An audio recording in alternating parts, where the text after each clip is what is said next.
Welcome back to Creepy Crawler's Garage and another daily update. All last week we were working on the TRX project. In fact, we even created a checklist of everything we need to finish on the project. And Friday we were working on the interior, and I had told you I had made the interior project a little more complicated than I had first planned. And I think I even made it even more complicated over the weekend. So let's go ahead and roll that intro. And when we come back, let's head in the garage and take a look. Don't go anywhere.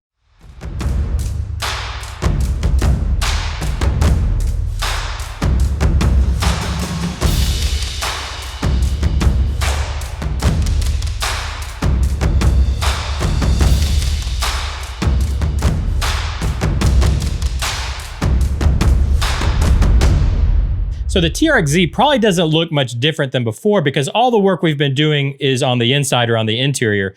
In fact, if you go back to last Friday and check out that episode, we started roughing in a rough shape for the dash. And let me throw this table out here and I'll put the dash out because now we've added all the details to the dash. So if you remember right, we're doing a cross. This whole truck is a cross a little bit between apocalypse and cyberpunk. So it's a cyberpunk world, but with the apocalypse going on. So there's a bit of a Mad Max element. So when I was doing the details of the dash, that's kind of the idea I had. I wanted it to be high tech, but also low income and home built like you would for a Mad Max world. So in a Mad Max world or an apocalyptic world, you have to kind of do everything yourself. So you're scavenging parts, but it's also more high-tech parts. So anyways, that's kind of the overview of the dash when I was, or the entire interior when I was kind of planning this out. So let's take a look at the details now. We had talked about either putting in a laptop here or doing a stack of electronics, and it seemed like everybody, including myself, wanted to do a stack of electronics. So that's exactly what I did. So this is a little bit low-tech, right? It's maybe a stack of CBs and radios and scanners and things of that sort, and I basically just did some exposed wiring that comes down and then runs under the dash to give a little detail there. But I think it gives good detail. I like the way it looks of this stack here.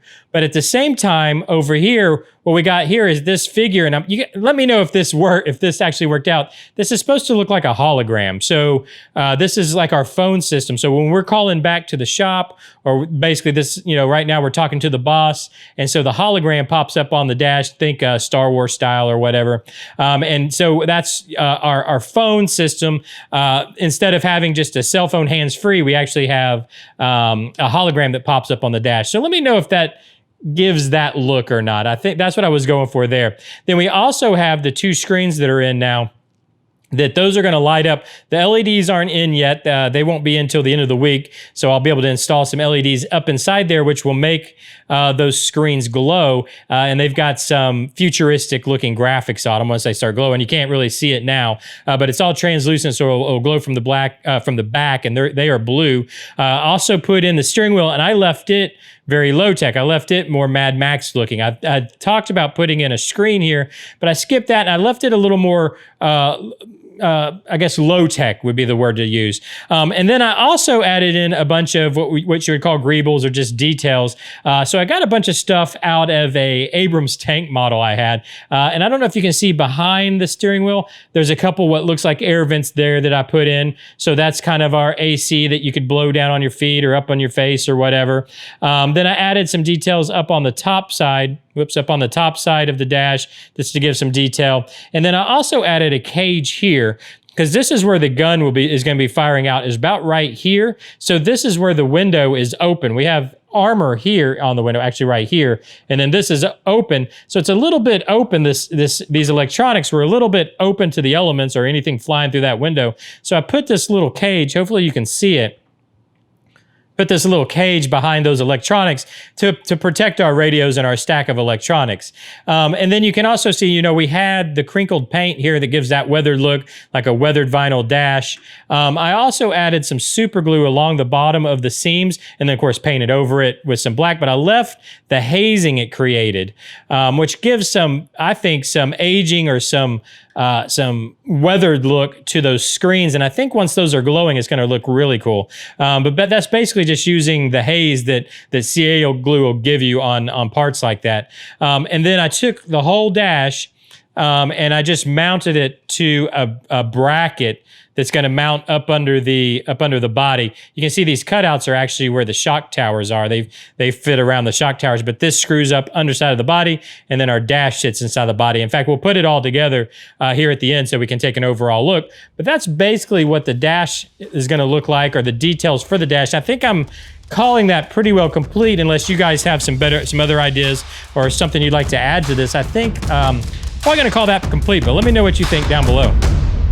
So that was the dashboard, but I also did some work on the interior of the driver's side. So I wanted to go ahead and give you guys a quick look at that. Now I've got the seat just sitting here because I don't have the figures yet that we're going to be using in this truck. So I don't know exactly where we need to mount the seat. Now, just as reference, before we look at what we've got going on here, the dash actually sits about right here.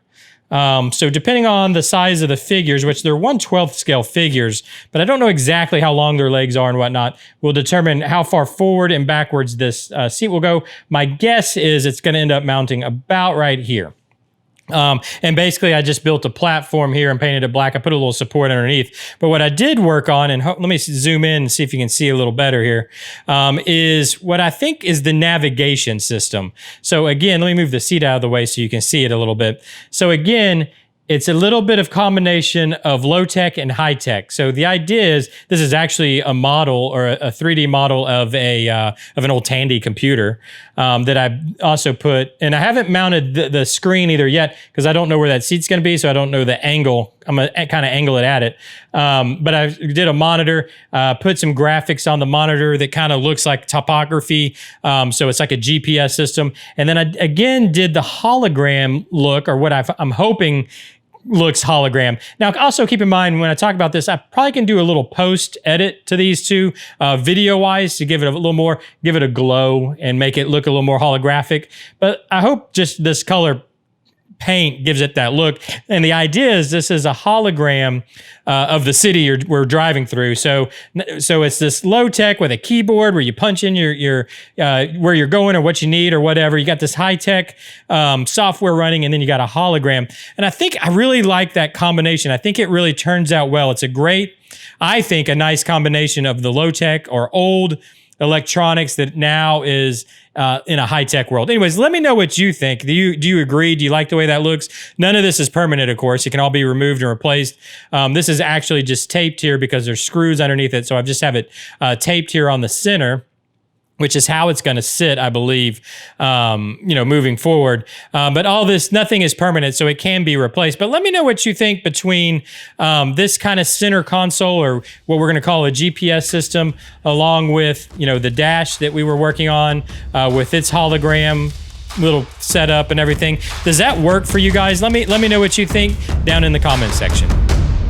One last detail I wanted to show you before I go ahead and install all the interior back in and we take a look at that all reinstalled. I wanted to point out I did go ahead and put our bomb hood ornament on the hood, and I basically just used the bracket that was for this bomb off of the airplane. I used it to make the bracket to mount it to the hood. So let me know what you guys think. Is this what you were hoping for? Let me back out. You can get a better look too. Is this what you were hoping for when we were talking about doing the bomb hood ornament? Let me know what you think about that. But let me go ahead and get the interior all installed, and then we'll try to kind of take a look at it installed and get a quick look.